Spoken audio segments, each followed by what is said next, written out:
Should sip it on there. Uh-oh. Guess what? Chorus. We are back. This is Dynasty Overload, a fantasy podcast. To my right, we got the Razman. To the bottom left, we got the man, the fantasy genius, the She-Lord. And to the bottom right, we got our special guest, the main man, myth, the legend, Lucky Chucky. What's going on? And then we have me, your host, Manny. And together, we are Dynasty Overload. So, it's been a great day, a busy day. I'm just glad to be able to do this podcast with you fellas. So, how you doing today, Tommy? Hey, bro, I'm good. Busy day, but I'm glad it's winding down now, and we can do the pod. I'm all for it. She-Lord? Ready to go. Good deal, good deal. Chuck? All good, man. Had to help my wife with the kids, clean that kitchen real fast, get down here and ready to go. Hey, I just ate dinner like in 10 minutes right before this episode. So I'm kind of glad that everybody was late because it gave me time to eat. But let's go ahead and get started. We want to do something different. We want to do something creative. Let's talk about Dynasty Buys. And we wanted to focus on the NFC East as well as the AFC South. So starting with the NFC East, obviously we know you got the Commanders, you have the Cowboys, you have the Giants, and you have the Eagles. So we'll start with Washington, being that some of us here are Washington fans. Chuck, what's your team? Bears. The Bears? Okay. Yep. We'll get to the Bears another time. But this is the NFC East, AFC South. Sorry about that. Let's go ahead and start with the Washington. Tommy, who would you buy? Who would you consider a dynasty buy from the Washington Commanders and why? Jahan Dotson. Jahan Dotson is my buy because I believe that we hadn't scratched the surface of his true potential. I'm a Terry fan, but I believe Dotson's going to be wide receiver one there real soon. Good deal. Chuck? I agree with that take completely, and to add on to that, I think that my buy right now would be Sam Howell. And the reason why is because you can get him on the cheap. Mm-hmm. He might be the starter next season. You never know, and he's got a lot of weapons over there. Dotson, like he mentioned, Terry McLaurin or Terry McScorin, whatever you want to call him, Scary like Terry. And you know, he's got Brian Robinson as well. I mean, he just got pretty good weapons, so he's my buy. Good deal, good deal. She-Lord? So I'm going the sleeper route. And my sleeper, along with the Sam Howell connection, is going to be Mr. Dyami Brown. Third round pick a couple years back. Connection literally with Sam Howell at North Carolina. Literally when they drafted Sam Howell, they got him on the phone talking to Dyami Brown. We about to do this. I think Curtis Samuel is a potential cap casualty. And if that happens, Dyami Brown slides into that number 3 role, reconnected with his college quarterback. He's on a lot of waiver wires. He's definitely somebody that you can grab and stash. I got him sitting on some taxi squads right now. So he would actually be my undercover sleeper that I would add for the Commanders. Good stuff. Mine is actually Curtis Samuel, even though he might get cut. The reason I chose Curtis Samuel is because you guys chose everybody else that I was going to take, and Terry's too obvious. So I'm going to go Curtis Samuel, and this is why. You get Curtis Samuel cheap because at the end of the day, he is a weapon. He's a guy that you can throw into your flex. When you're in desperate need for a bye week fill, that's what Curtis Samuel does. And if he plays well that week, you potentially win your week. So Curtis Samuel, super, super cheap right now because his value is not high with Terry and Dotson being there. And also, if Sam Howell starts, that Dyami Brown connection. So that could also lower the value. So it's extra, extra cheap. You can get this guy. And then if he gets cut, he can go maybe Kansas City, maybe a team like Buffalo, play in the slot. So Curtis Samuel it is. So for the Giants, who is your dynasty buy? Tommy? All right. He's not really a sleeper anymore, but Hodges. Hodges is my guy. I'm loving Hodges. I can't get enough of Hodges right now. Give me Hodges. More of them. Just don't overspend for them. That's all you got for Hodges? Cool. Well, Chuck? no, okay, I'll say this about Hodges. You did say explain. So when you look at Hodges' stats, okay, from he didn't play the year before. When he actually gets in, from the time he gets in to all of his games, he was productive, and to me that speaks volumes. So from the minute you hit the field, you are productive. To the minute you're off, hey, I'm sold. Good deal. Chuck, what about you? Honestly, I don't have a lot of buys for the Giants. The only one I probably would try to buy would be Barkley. Mm-hmm. I don't know if he's going to re-sign with them or not.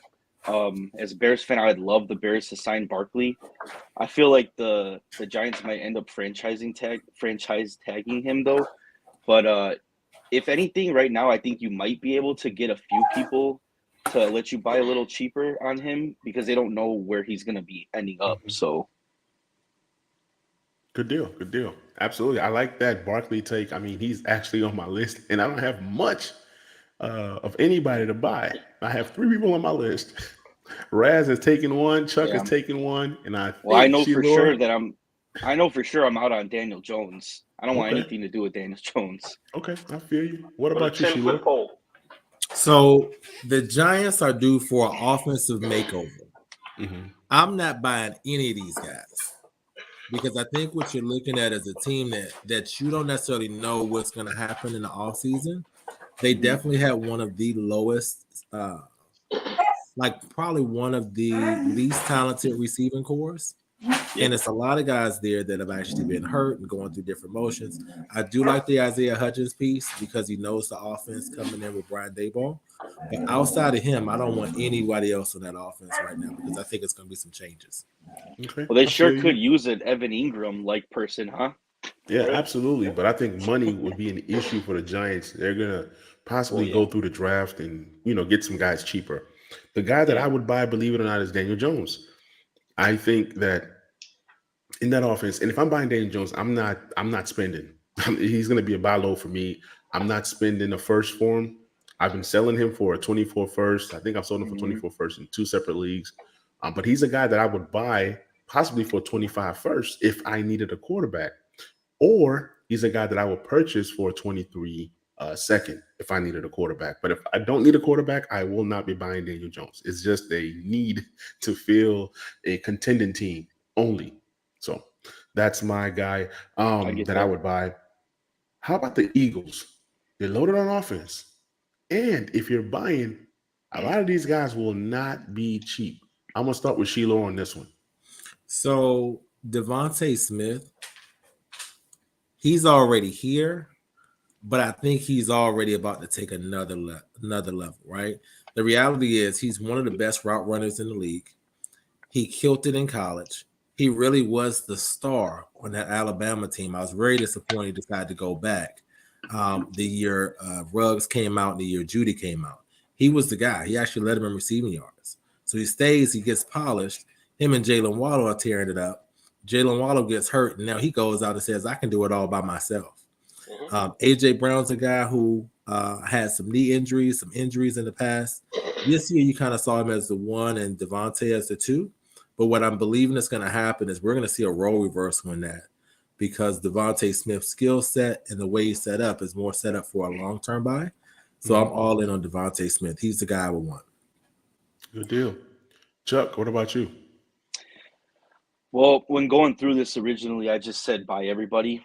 But like you said, a lot of guys aren't going to be they're not going to be cheap. They're going to be real, pricey. But one guy that comes to mind now would be Gainwell, I would say. And the reason why is because we don't know what the Eagles are going to be doing with their running back class or their running back, depth. Miles Sanders is a free agent, and they could end up drafting a running back. Maybe Bijan goes there, and that would be excellent for him and for the Eagles and for his work and everything. But yeah, that's the only reason why I probably would buy Gainwell. I think he's pretty cheap, and you never know, he could end up being a lead back there. That's actually a great buy. I didn't even think of Gainwell. That's just how deep the Eagles are. What about you, Tommy? All right. I have a question. I want you guys to name the receiver that weighs as much as Devonta Williams that's lasted for a long time and You mean was Devontae productive. Smith, right? Devonta Smith. That would be. Oh, why do I have a name in my mind? Exactly. I can't put him out. Exactly. I would say. let me kind of give The you some closest would backup probably on be. I got you. The closest would be maybe like a Tyreek on like that size or whatnot. But Tyreek is more solid than Devonta. I'm saying you haven't seen a receiver that small as Devonta Smith being productive for over a long period of time. So I'm gonna go with history. I'm gonna go AJ Brown. I believe AJ Brown is the guy. He's not cheap, of course, but I believe AJ Brown is the guy. He's gonna always be the go-to guy. I believe when the chips are down, I believe that this next year is gonna be a lot harder on the Eagles than they realize. And I believe in tough times they're gonna feed AJ Brown. That's what I believe. One Shador, guy, you had a point. Deshaun Jackson, maybe that's the one that came to my mind. I mean, I was going to slide in because there's a big see thing. that. Devontae Smith actually has gained weight every offseason. He hasn't dealt with any injuries, and he's more of the Marvin Harrison profile as to what we're kind of looking at as a route runner and whatnot. So with someone that doesn't have an injury history, someone that runs outstanding routes and gets open, that profile wins in today's NFL, especially when you can't put your hands on receivers. So he would definitely be the guy that I think has that potential. And the big thing about AJ Brown, I love him. He carried my teams in a lot of leagues last year. I think his talent is immense, but his knees are terrifying to me. So, like when it comes down to that buy piece, that's where I'm kind of looking at it. I'm looking at what's happened. That injury piece is always a scary proposition for me when I'm saying, hey, with the price, you're going to have to get 2 first-round picks in if you're thinking about having a conversation about AJ Brown. So let me remind you of history. And this is AJ Brown history. This is the AFC Championship game 2 years ago. Jamar Chase and T. Higgins was on the field. They was playing the Titans. The best receiver on the field that day was AJ Brown by far. If you don't believe me, go back and look at the game. I'm just saying I'm going with the talent. I believe AJ Brown's a little bit more talented. And that's it. I feel you. I mean, AJ Brown is more talented, but I'm not going with that price. I'd rather go Devontae Smith than go AJ Brown. Speaking of Devontae Smith, you talk about receivers that come in small and who's doing this. These receivers are coming in smaller. You look at Olave. You can pluck him and he flies. You got Garrett Wilson. These smaller receivers that are route runners that are deceptive and that can catch the ball and get to the ground. These guys are getting more and more creative because when they came in, for 2 years, I did not touch Devontae Smith because of his size. And he's proved me wrong every single year. Can he last? I don't know. You can say the same thing about anybody. Like, just like you say Devontae Smith's size, Sheilor says AJ Brown's knees. So everybody has something. It's just all about what kind of flavor you're looking for. But they are all great buys. For me, I would buy Miles Sanders, especially if he comes back to the Eagles, even if it's just for 1 year. He's a guy that you can grab for a 23-second, even a 24-second. Somebody will be selling because I see the Eagles drafting somebody to pair with Miles Sanders and Kenneth Gainwell. It's going to be a committee either way it goes. And because of that committee, it's going to drive the price for Miles Sanders even lower, which is when I'm going to buy and I'm going to pluck this guy into my lineup as a RB2. I have started this thing where I do not buy running backs anymore. If I do buy them, I buy them cheap. I do buy them, but I buy them a lot cheaper, or I draft them as rookies. Let's talk Cowboys. Who would you draft? I mean, who would you buy from the Cowboys and why? Let's go with Chuck on this one. For the Cowboys, I probably buy their running backs. It might sound crazy to say that I want to buy Zeke because of how old he is, but I just believe that with the new offensive coordinator coming in there, they're going to run the hell out of the ball. So for me, it's probably Zeke and Pollard. I don't think that the Cowboys are going to let Pollard walk for nothing. I think that they're going to probably end up franchise tagging him too and let him stay at least another year. I highly doubt that he's going to be ready he might not even be ready to start the year. So it's going to be probably Zeke to start the year unless they end up taking a running back real cheap in the draft. But either way, everybody's going to benefit out of that because they're going to, like I said, run the ball. And Chuck, I got the same thing on my list. I did have Zeke and I did have Pollard. And next to Zeke's name, I put cheap. You Hmm. get him cheap, you use him for this year, and that's probably it. A lot of guys are out on Zeke. I've never liked Zeke, but the price that I've been getting this guy in startups is beautiful. And if I can have this guy for depth like as a depth piece, or as a guy that I can plug in, like I said, I'm getting RB super cheap. I just need. I usually grab a superstar RB1 and I just plug and play any RB2, and Zeke is fitting that profile for me. Tommy, what about you? I want Ferguson, the tight end.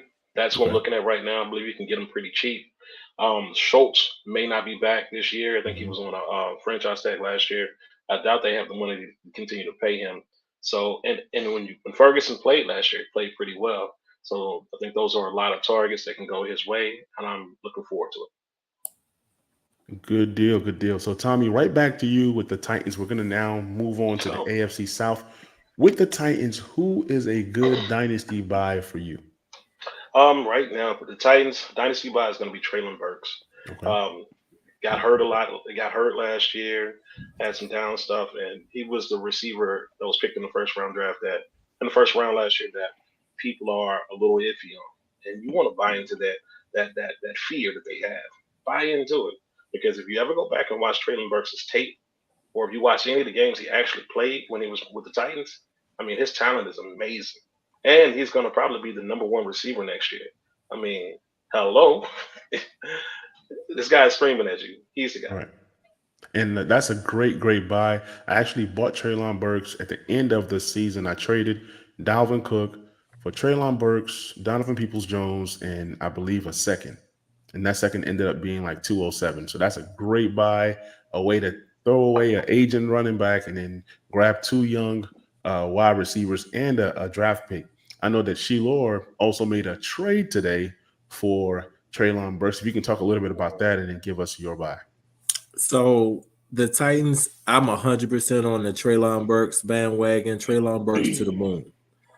This time last year, if you were doing the dynasty draft and you were starting to do your research, when I saw the tape, it popped off the screen. Like literally, he has a Debo Samuel type vibe to him, but I think he's probably like right in that Debo Samuel, AJ Brown category. I love the fit for him in the Titans. I did 2 trades actually the last 2 days to actually Mhm. acquire Treylon Burks. One, I moved Jamar Chase. I got 3 first-round picks, and I also grabbed me a share of Treylon Burks. Love that deal. Love his upside. I think he's definitely going to be a top 15 receiver next year. And then today, I traded Stephon Diggs, and I also was able to grab Treylon Burks in the 24 first-round pick. Oh, I'm I'll take all that in all day. I'll take that all day. because Yep. Yeah. the value there is crazy. Like Oh you're yeah, looking yeah. at the system, there's already the blueprint what we already see with the AJ Brown piece, especially with the run heavy offense. That play action game is phenomenal. If Tannehill stays healthy or if they upgrade quarterback, then it's a whole different level. You can see him actually perform at a different level. So I'm on the same page with the Raz man there. He is the Titans expert. So I'm happy to hear that we're on the same page. Good Let's deal. go. Hey, Chuck, who would you buy from the Titans? As of right now, I don't think I'd buy a whole lot. I am getting a little bit of shares of Malik Willis just because I think they're gonna give him another shot. He's real cheap, so maybe him. But the one I would buy later on down the line would probably be Derrick Henry because, especially if you're making like a title run, you're gonna want to buy him. This is his last year, I believe, on his contract, so they're probably gonna use him like they've been using him the last few years. But it's not gonna stop. The usage is gonna be there, so Mhm. he'll be good for a title run. Yeah, that's good. That's good. For me, I'm buying Chig Okonkwo.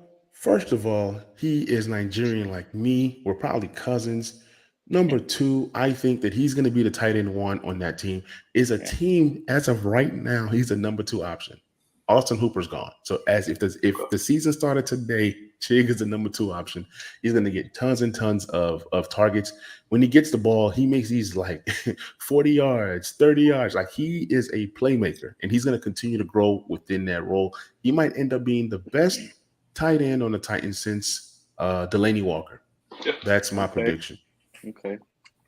All right, let's go ahead and move on to the Jacks for the sake of time. Let's go ahead and start with Sheilor. Who are you buying? I already know who you're going to say on the Jags right now. Okay, guys. What if I told you that there was a quarterback that came out of college? He was deemed the best prospect since Andrew Luck. He had a horrible first year under, Urban Meyer, who we all know should not be coaching in the league. And then he gets an Andy Reid disciple as his coach. And then he carries a team that's been literally the worst team in the league for 2 straight seasons to the playoffs.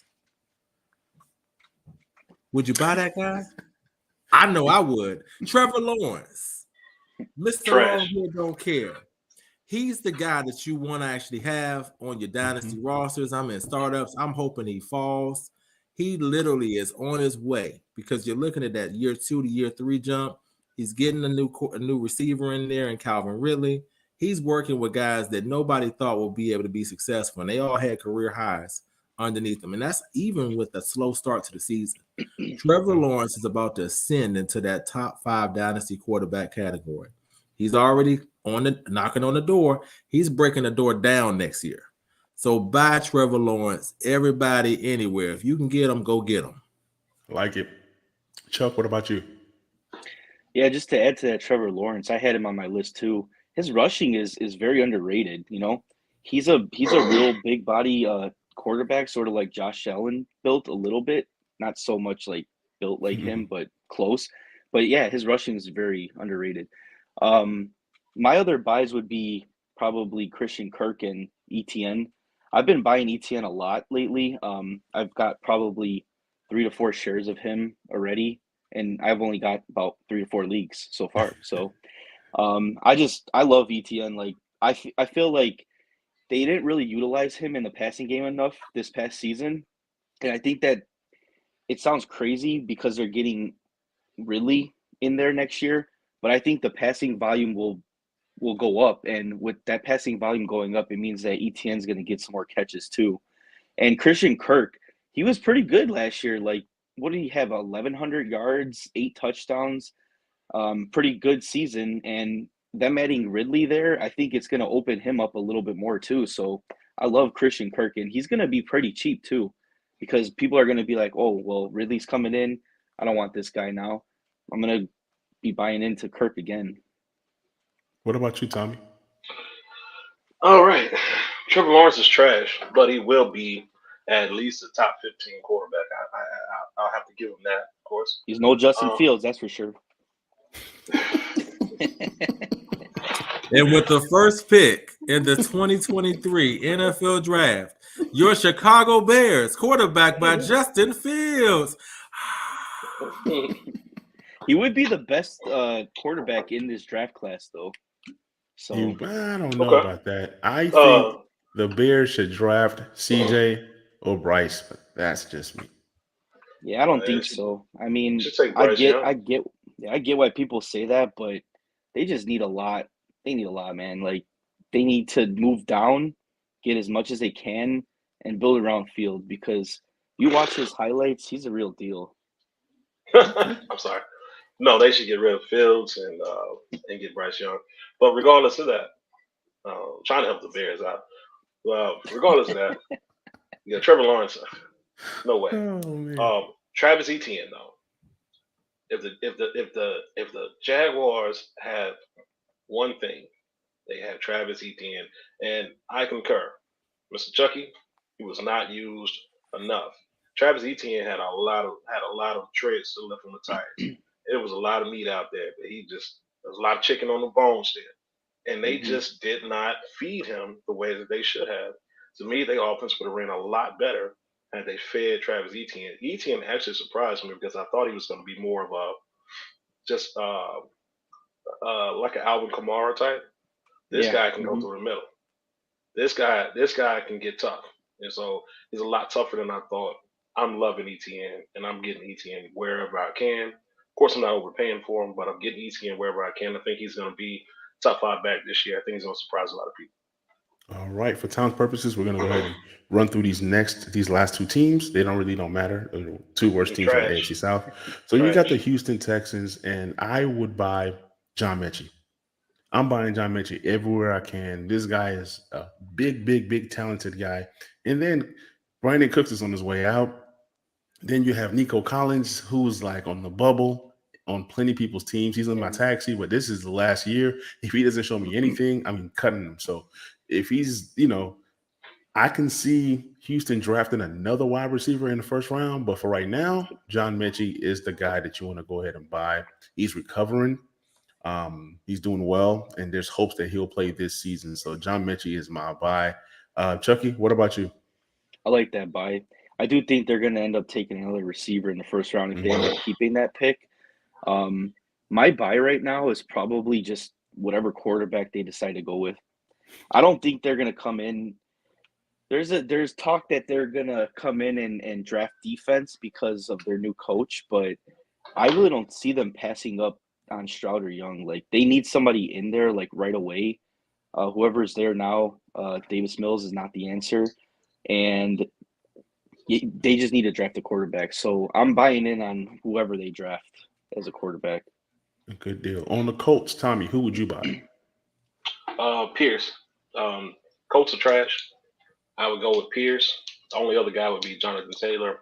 I think he's still probably too high of a price. I'm going with Pierce. I like his production. And what about you, Shelor? Michael Pittman. Good deal. Love me some Pittman. Yep. I think that the Colts get a quarterback this year. I don't know who they get, but I think that both guys like Pittman and Pierce go up. The other guy that's on my list that I would buy is Jelani Woods, especially in tight end premium leagues. I think this guy he's going to be crazy good, 6'7", athletic. He's going to be one of those guys that you don't want to tackle. He's going to be one of those guys that you throw the ball up, he goes and gets it. It's very athletic, and I think his upside is crazy. I have tons of Jelani Woods in my taxi right now, and I'm going to continue to buy more and more. Let's go ahead and transition to rookie profiles. We're going to profile two rookies that we all know. One of these guys is possibly going to go 101, and the other guy is going to go between the 102, 103 range. Let's go ahead and start with Bijan Robinson. So, Shelor, tell us a little bit about Bijan Robinson. So here's the thing. Bijan Robinson is the best running back prospect since Saquon Barkley came out. And why is that? He has all of the 3-down intangibles. And what you saw even in college is as he got more of a workload, he produced more and more and more. But when you watch his film, he's electric. Smooth hands, even actually is able to actually do some pass blocking as well, because that's always a big thing about staying on the field on third downs. Draft capital wise, I expect for him to go between pick 10 and pick 15 in that rookie draft coming up. And a lot of teams have actually shied away from that. But because of his talent, he actually sets an opportunity to actually go forward. The other piece I think is really important is also the contact balance as he's kind of walking through. He actually has that power, but also speed. When he gets an open field, he doesn't get caught. So this guy has all of the different skill sets that you're looking for. If you can actually get your hands on that one-on-one, definitely worth it. He's one of those foundational backs. And if we're looking at a dynasty profile from the day he walks into the league, I would have him as my 1-1 dynasty running back. So he's the guy that I would definitely go after. So whatever you can do to get your hands on him, feel free. I know I have at least 5 shares coming. I'm waiting for it. I have at least 10 shares so far. I've been getting lucky, whether it's startups, whether it's like, trading, whether it's, I've made some crazy trades. For one, I traded in one league. I traded a lot to get it. I'm sorry, I'm mixing up Brees and Bijan, but in several leagues, I do have the Brees and Bijan. Those are, like I said, I like to get my rookies young, and Brees has gotten hurt, but hey, he's gotten that one big injury out the way, knocking on wood, no more injuries the rest of his career. Next of his 15-year career, I hope he has no more injuries. But yeah, I like to get my running backs young, rookie to sophomore year before that next contract comes out. By the time they get that second contract, I'm out. Just because the running back lifespan doesn't really last. So in my startups, you see me grabbing lots of wide receivers. And then if I can get a Bijan Robinson in the rookie draft, great. If I can get a Brees Hall or ETN or guys like that, those are the guys that I kind of go for. So the other But before we go to the next profile, Chuck, do you have any questions about Bijan Robinson? No, I mean I did some scouting on him too. I watched a lot of his tape. The only knock that a lot of people are saying is that he just doesn't have like breakaway speed, you know? Like he does break tackles, he does find the holes, and he does have really good agility. It's just that he doesn't have that breakaway speed. And that's okay. I mean, you're not gonna have somebody run 80-yard touchdowns, 70-yard touchdowns every time they're running the ball anyway, so it doesn't really matter. But yeah, Bijan's the real deal though. He's a great pass catcher too. So He's a 3-down back. He's a guy that I three want to down, have on my team. He's a guy that if you're trying to acquire Bijan Robinson, the price is crazy. We're talking about a quarterback in Superflex leagues.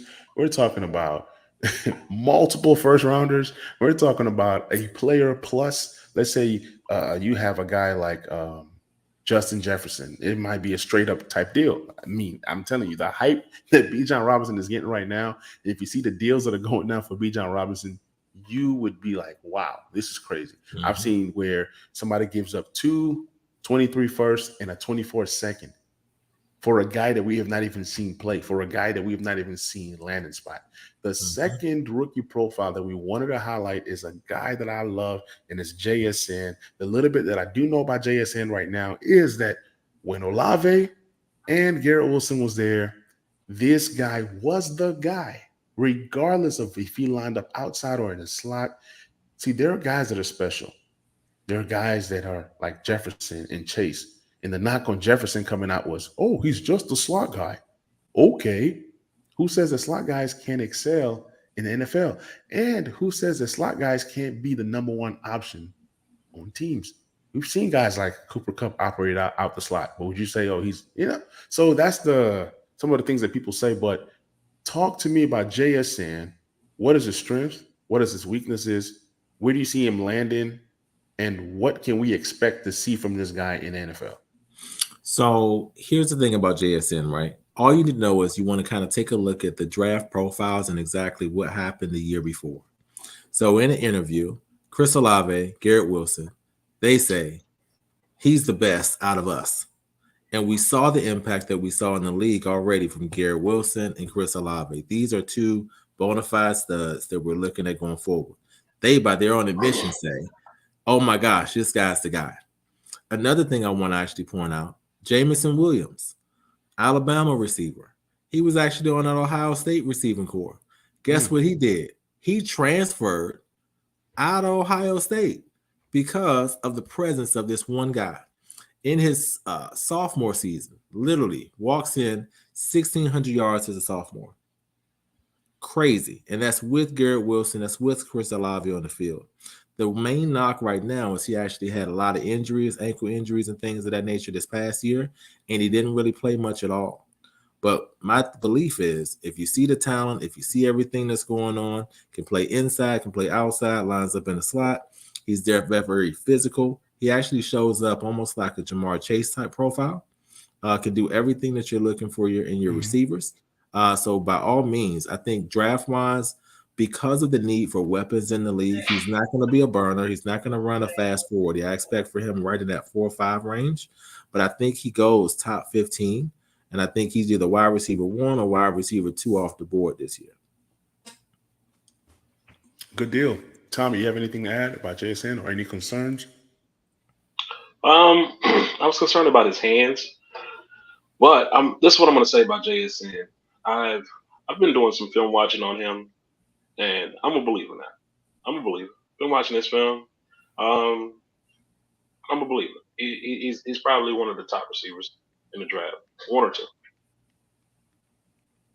I love JSN, and I think if he goes to the right team and if he has the right quarterback, let's just say he goes to a team that has a quarterback. The funny thing is that he doesn't have to have a great quarterback. Like I think earlier we were talking about if Derek Carr goes to the Saints, what does that do for Olave? I think it does a lot. And that's not saying a lot. I'm not a big Derek Carr fan now, but I think that a guy like Carr is going to elevate the game of Olave. Kirk Cousins with Jefferson is amazing, right? Jamar Chase just got lucky to be playing with a guy like Burrow.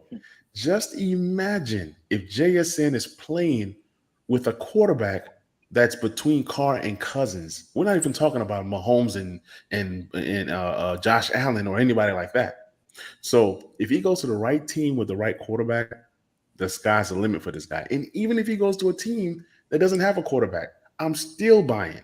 To me, I'm grabbing this guy at the 102, 103 in every league. I'm going to grab as many shares as I can. I remember when Garrett Wilson went to the Jets.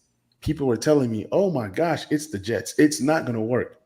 I said, I trust the talent. I don't care about where he's going. Because if these guys are truly talented and they're truly elite, they're going to shine anywhere with any quarterback. There's certain guys that have that kind of potential. And I think he is one of those guys.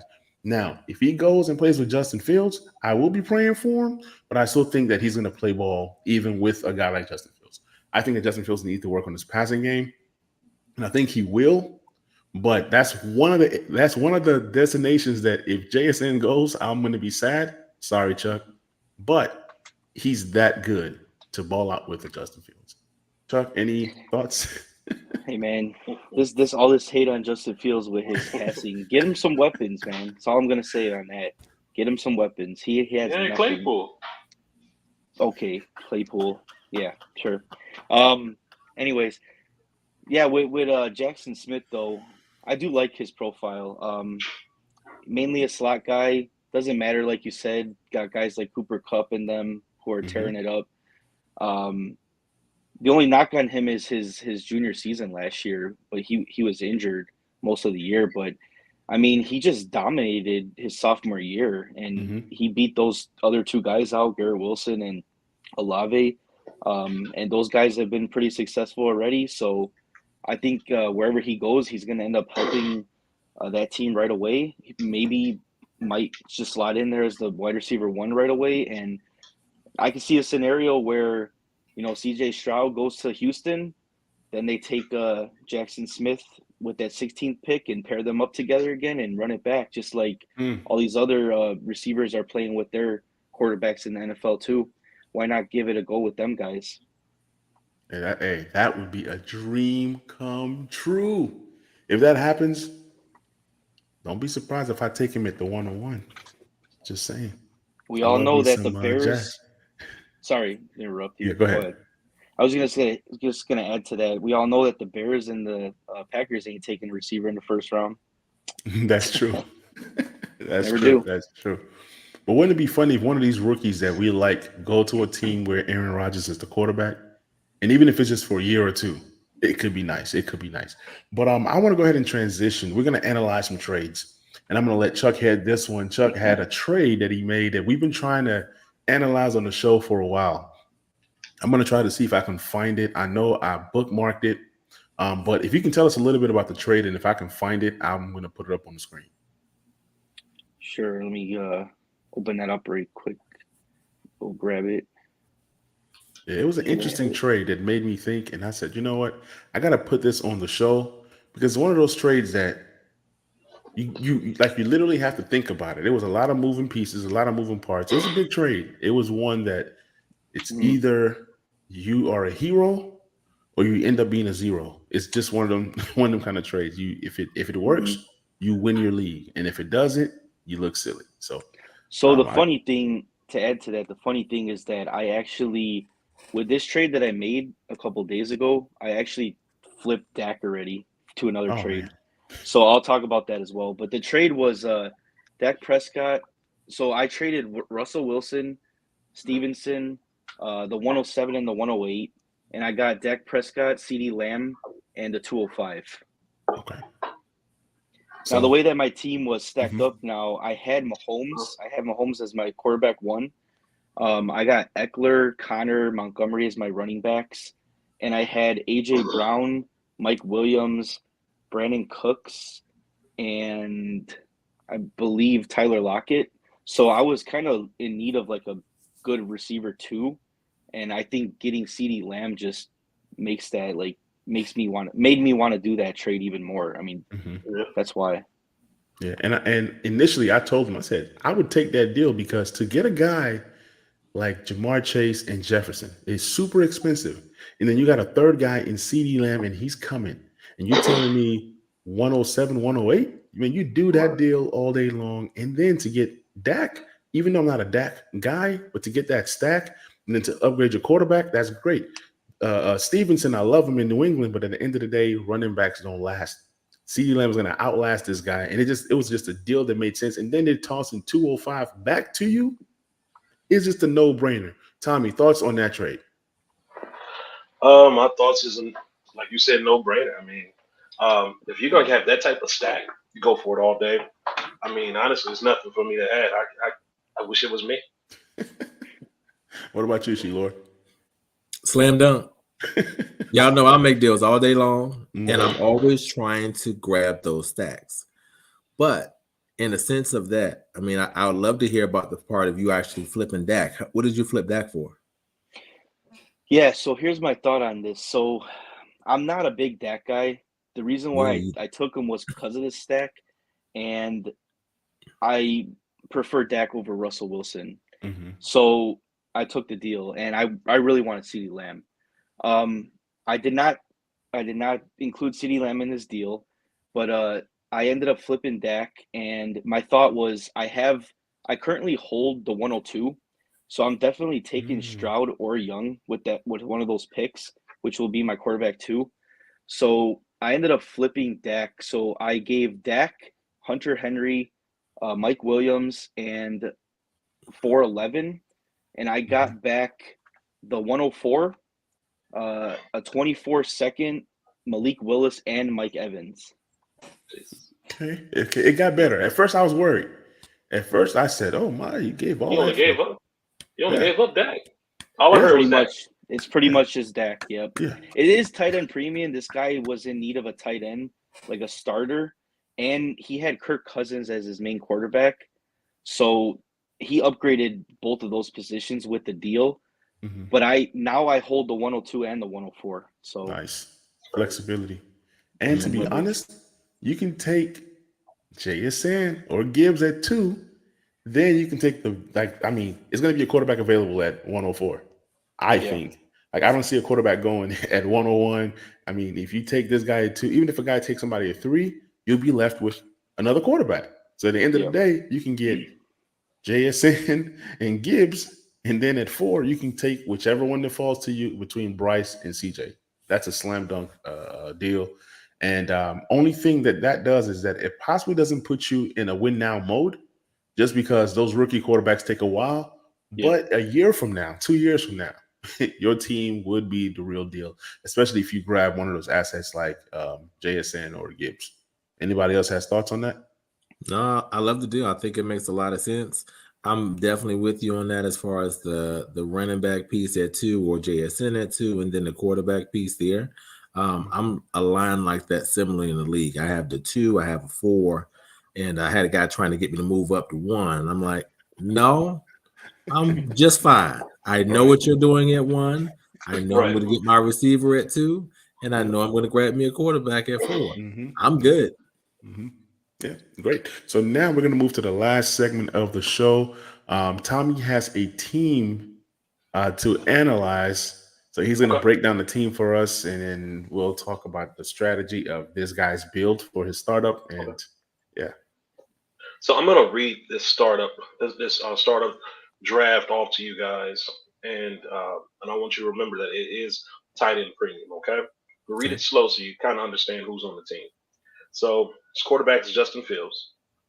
Running back is Ramondre Stevens. His other running back is Tony Pollard. Receiver, CeeDee Lamb. Second receiver, Cooper Kupp. His tight end is Irv Smith.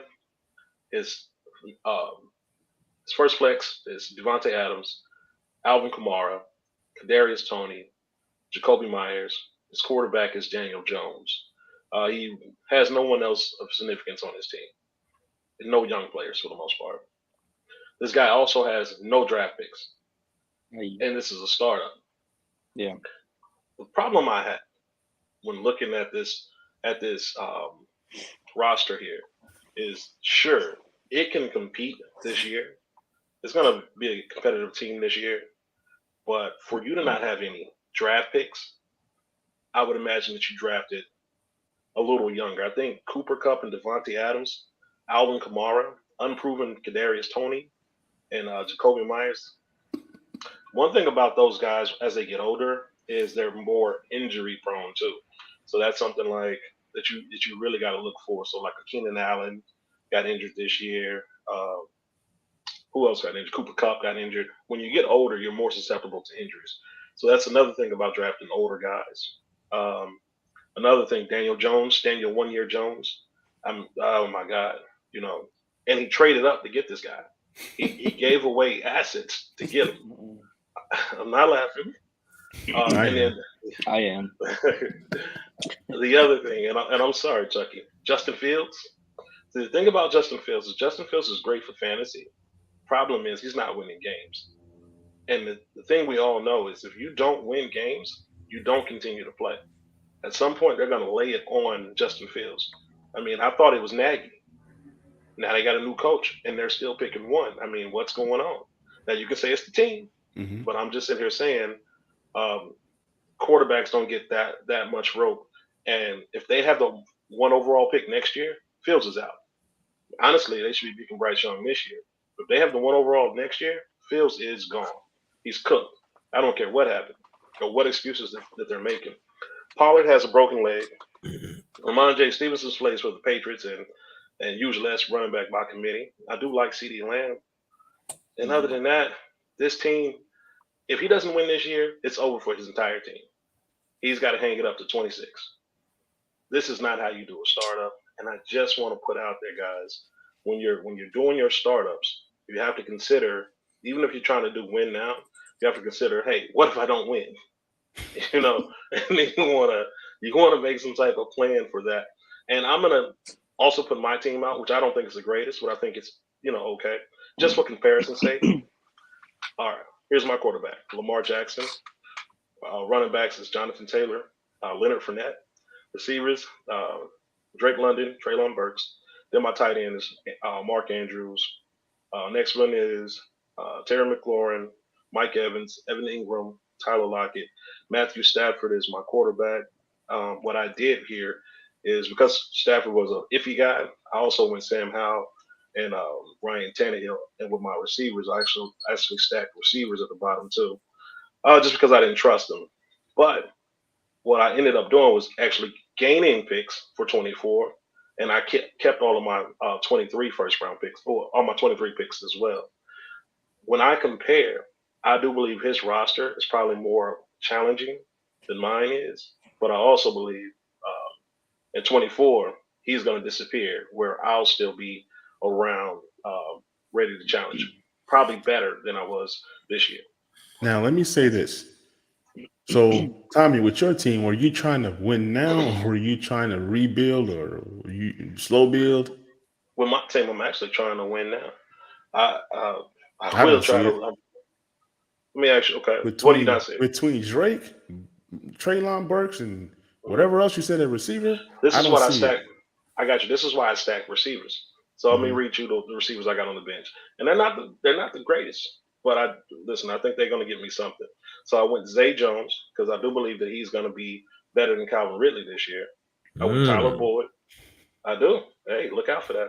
I went Tyler Boyd because I believe when one of those back to back. I got Okay. you. Who else? Okay. This is where we get iffy. I went Thielen. Let's see what we can get out of Thielen. Retirement. Possibly. No. Possibly. Because the team that you're comparing, y'all about close, but yeah, keep going. The only difference is that you're going to be picking number 1 overall next year, but keep going. You think so? Maybe so. All right. Then my next one is Robert Woods. I believe Robert Woods is going to have a bounce back year. I do. And we'll see what happens with Marvin Jones. Hey, listen. I had to go get. So you went to the retirement home to get all these guys in the rehab center. Hold on. All these were late picks, not early picks. So all these were late picks. But my starters are solid. Drake London and Treylon Burks are gonna have great years. I agree with that. I like your receivers. I do like your receivers because you got some young, some old. You kind of got a mix of both. So if you wanted to like trade one of those older receivers to a contender, you can get some more picks for next year. Like you set yourself up pretty good because you have picks. The other guy you were saying, he doesn't have any 24 picks either. Right. Yeah, see, No, like he doesn't have any 24 picks. Yeah, he He set only has himself two up. 25 picks. Yeah, I he got set those himself picks. up for disaster there with not having any picks for next year. When you go into like a startup, and this is only from me learning in 1 year, when you go into a startup, you have to decide if you're gonna go all in that 1 year. Like if I'm going all in this year, okay, sell my 23 picks, but keep those 24s and maybe even build on those 24s. Or if you decide I want to go all in, then you do it the opposite way and you sell all your 24 picks and you build through the draft in the 23 draft. But you can't do it that way because you're literally buying everybody that you think is going to be good for 1 year. And if you don't win, you're setting yourself up to fail. And it sounds like he is in the mindset of redraft and not dynasty. Yep. So, yeah. And the beautiful thing is, I have to now go and find out who has that guy's picks. I need his picks in 23, 24, and 25. Those are going to be prime time top 5 picks. An injury or a 2 to those old geezers knocks that guy out instantly. Yeah. I've been there to where I try to stack a team. Now I've had teams that had, CMC, Kamara, Diggs, Tyreek Hill, and that team wins nothing. That team misses the playoffs as good as they are. So nothing is guaranteed. The teams that I've figured that have won championships are the teams that I was not trying to win.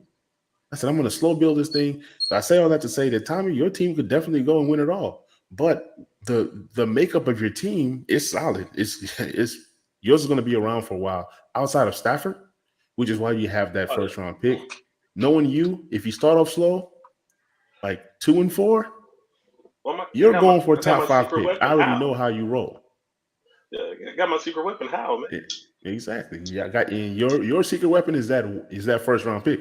That first round pick is going to be pretty high if you go the opposite way. So I think your team is solid.